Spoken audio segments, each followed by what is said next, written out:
C'est parti pour l'agenda de la BD indépendante, et oui, indépendante pour le mois de mai 2024. Je commence avec Sophie chez Futuropolis. En 1977, Sophie s'évade de prison et est condamnée à la clandestinité et à la fuite. Elle va passer la frontière mexicaine et retrouve des amis à elle. Ses amis mexicains, donc, vont l'accueillir chez elle et va partager leurs idéaux de révolution et de désir de liberté. Ensuite, c'est Coccinelle chez la boîte à bulles. Ah, qui était Coccinelle? Eh ben, je l'ai appris à Angoulême, figurez-vous. Coccinelle est né homme, qui s'appelait Jacques Charles dans une famille modeste, et elle va devenir Jacqueline Charlotte Dufresnoy. Elle va être la première personnalité publique française à changer officiellement de sexe. Elle débute sa carrière en 1953 à Paris et va connaître une carrière internationale dans le monde du musical. Ensuite, c'est Défends-toi toi-même chez l'Iconoclaste. La jeune Kay suit un atelier d'autodéfense pour apprendre à se défendre, pas que physiquement, mais aussi verbalement. Elle décrit le parcours et le processus qu'elle a assimilé pour apprendre à se sortir des attaques physiques aussi, mais des agressions verbales. Les enquêtes de Duca Lambertini, le premier volume, Vénus privée aux éditions ici même, et on est très content que cet éditeur continue à publier. Duca Lamberti, un médecin radié, s'est reconverti en détective privé. Il doit surveiller un jeune homme qui a de sérieux problèmes d'alcool. Pour l'aider, il va tenter de résoudre le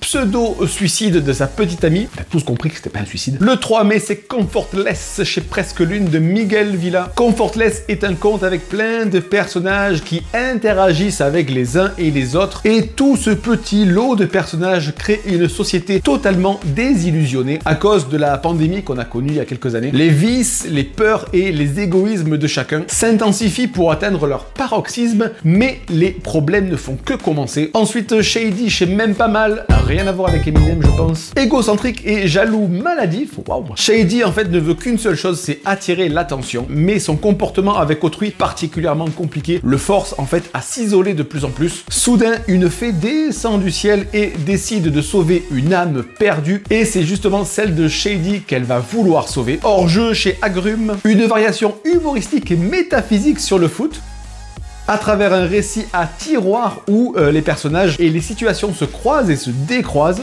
Un petit peu de... Le deuxième et dernier tome d'Extra Végétalia chez Super Loto Édition. À l'autre bout de l'univers, la planète Extra Végétalia est une sœur jumelle de la Terre. À la différence près, 3 fois rien. Seulement des femmes vivent sur cette planète, mais un jour, un homme arrive, atterrit sur cette planète et perturbe l'équilibre. C'est le deuxième donc et le dernier tome de ce diptyque, 1-2. La fortune de Poutine chez Nouveau Monde, basée sur des archives et des témoignages inédits. Cette enquête lève le voile sur les origines de la fortune de Vladimir Poutine, estimée entre 150 et 250 milliards d'euros. Elle aborde l'homme en lui-même, les affrontements entre différents clans et le dessous des événements tragiques comme la guerre en Ukraine. Kamasutra chez Daniel Maguen, ça doit parler à beaucoup de gens ça. Une aventure historique pleine d'humour et d'amour, ah bon, et de vengeance inspirée de la véritable histoire du Kamasutra. Naissance chez Steinkiss, un huis clos focalisé sur l'accouchement de la compagne de l'auteur de la bande dessinée. L'auteur va donc placer sa compagne au centre de l'intrigue et au centre de la bande dessinée, et il va partager avec le lecteur ses doutes, ses attentes, ses espoirs et aussi les complications d'un tel événement. Ils ont tiré sur le pianiste aux presses de la Cité à Buenos Aires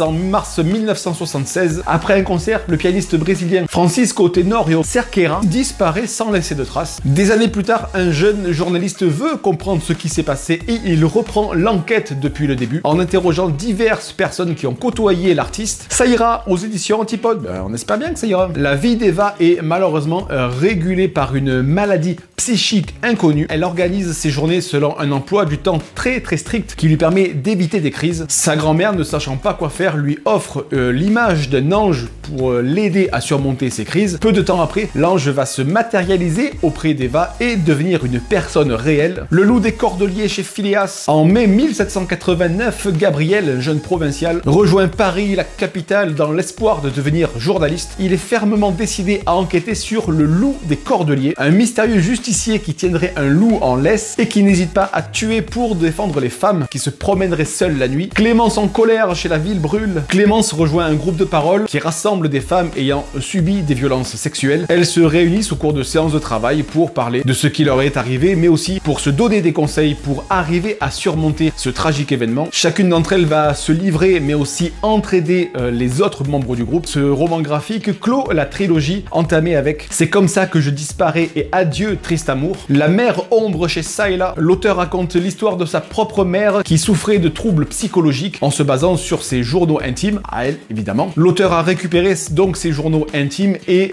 les a mis en images en utilisant également les témoignages des membres de la famille. L'auteur va donc décrire comment se manifestaient les troubles psychiques de sa mère, mais aussi les répercussions qu'avaient ces crises sur les membres de la famille. Les Cris du cœur chez Doshin Édition. Théo, Isabelle, Clément et Valentin sont des amis de longue date. Alors qu'ils passent le week-end dans la maison d'amis à eux, la présence de Sarah, l'ex-fiancée de Théo, va mettre un petit peu la pagaille dans ce week-end qui pourtant s'annonçait si bien. L'atelier de Picasso chez Skira, originaire du sud de l'Italie, Michele Sapone, arrive à Nice après la Seconde Guerre mondiale. Ce tailleur devient vite l'ami des artistes, et en particulier celui de Picasso. En échange de costumes de travail, Michele Sapone va recevoir des toiles de l'artiste en cadeau. Toutes ses œuvres, ou une grande partie de ses œuvres, constituent ce qui correspond aujourd'hui à la galerie Sapone à Nice. Et enfin, on finit avec Marguerite Brokedis chez Desronds dans l'eau. En 1912, aux Jeux Olympiques de Stockholm, la jeune Marguerite Brokedis, seule femme athlète de la délégation française qui comprend 111 athlètes, elle va remporter la médaille d'or au tennis, donc aux Jeux Olympiques, et va vraiment ouvrir la voie pour les athlètes françaises qui vont suivre. Elle va se couper les cheveux, elle va notamment enlever son corset pour avoir plus de mobilité, également pour avoir plus d'aisance sur le terrain, elle va raccourcir sa jupe. Marguerite Brokedis, que je ne connaissais absolument pas, va donc ouvrir la voie aux nouvelles tenniswomen françaises et internationales. Voici donc pour l'agenda de la BD indépendante du mois de mai 2024. Encore une fois, n'hésitez pas, si vous avez noté des petites perles ou quelque chose qui peut vous intéresser, bien les commentaires sont là pour ça. Ils ont tiré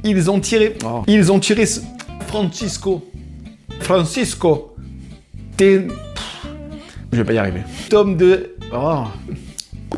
Des amis du couple, je sais pas quoi dire. Des amis du couple, c'est français ça. La jeune Marguerite de Vas-y, fais gaffe juste au fil. Qui tiendrait un loup en caisse. Vous avez la carte de fidélité? Se croisent et ont des relations entre eux. Non, ça c'est nul,